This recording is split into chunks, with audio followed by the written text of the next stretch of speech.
Hey y'all, this is Danielle coming to you guys yet again for this sponge Smackdown.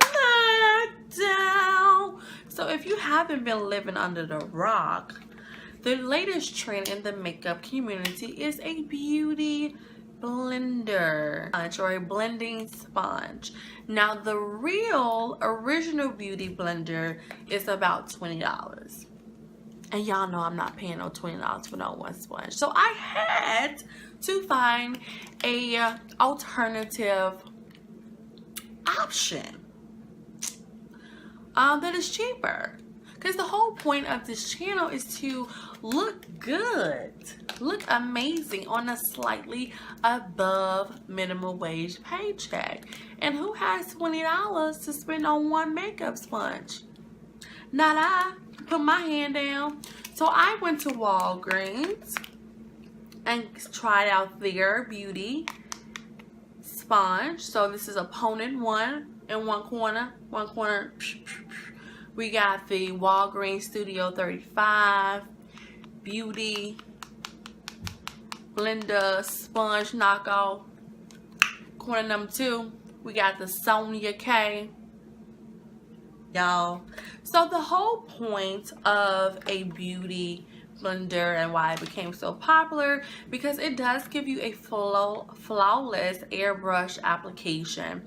And also the tips of the beauty blenders allows you to get into like the corners, every corners and crevice of your face. So it allows for a better coverage as far as your foundation and your concealer. Also, the real beauty blender is supposed to allow you to use less product too, so you're supposed to get more bang for your buck. So this is the Studio 35, the Walgreens, and this is the Sonia K, the blue, from Target.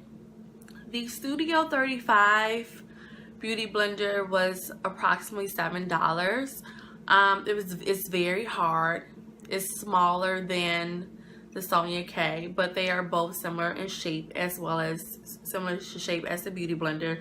They both have that same tip that allows you to get in between, like the small crevice in your face, like your eyes, around the nose, that sort of thing. They both have that round bottom. See, just have a little indent, but it's fine. They both have that round bottom and they have that curve so you can bounce it off your face. So that's the whole point of a beauty blender.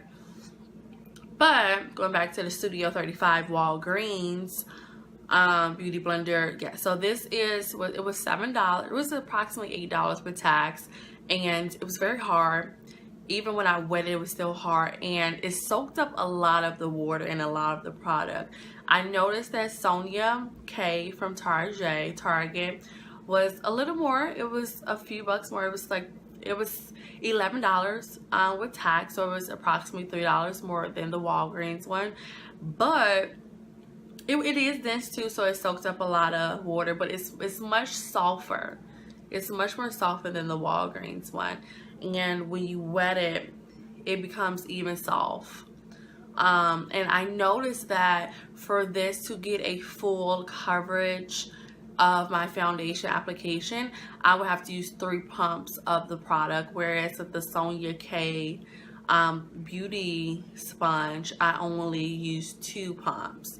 So definitely the Sonia K, it allowed me to get more bang for my buck because I was using less product and all of that good stuff. I was saving product. I wasn't wasting my foundation or my concealer for that matter, because it was able to actually put product on my face and not leave it on my beauty blender. Granted, like, they both are dirty, my bad, sorry, but this is just goes to show you that I was using both of them for you guys to do a thorough review. So me personally, I don't really use the tip for the teardrops anyways. I just use my fingers to get into the crevice and stuff that I need, or I use a really good brush. So I personally do not use a blending brush for my full makeup coverage. I did for a span of 3 weeks for both of them, just to see how it would look. It's okay, but I feel like I have a better application when I use both the blending sponge tool as well as my my brushes.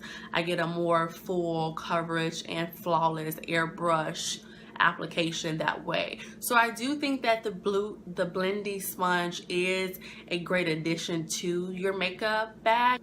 I don't think that a beauty sponge is something that you have to use exclusively. You can use it on your own, or you can use it in combination with your brushes. I found for me, it works best when I use it for combinations. It was Sonia K from Target. Yes, it's a little bit more, but you get more for your buck. You don't have to use as much product as far as your foundation is concerned. It really gives you a nice finish. Like I pat it like that, so I keep doing that motion. It's just a better knockoff. I haven't yet tried the original beauty blender. One day I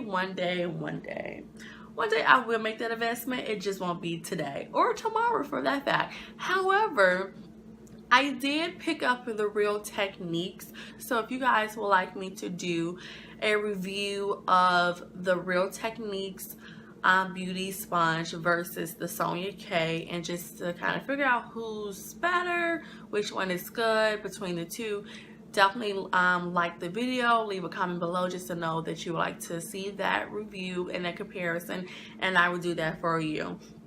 But as of right now, I'm gonna stick with the Sonia K from Target beauty sponge for 11 bucks. It is 11 bucks, but it's so worth it.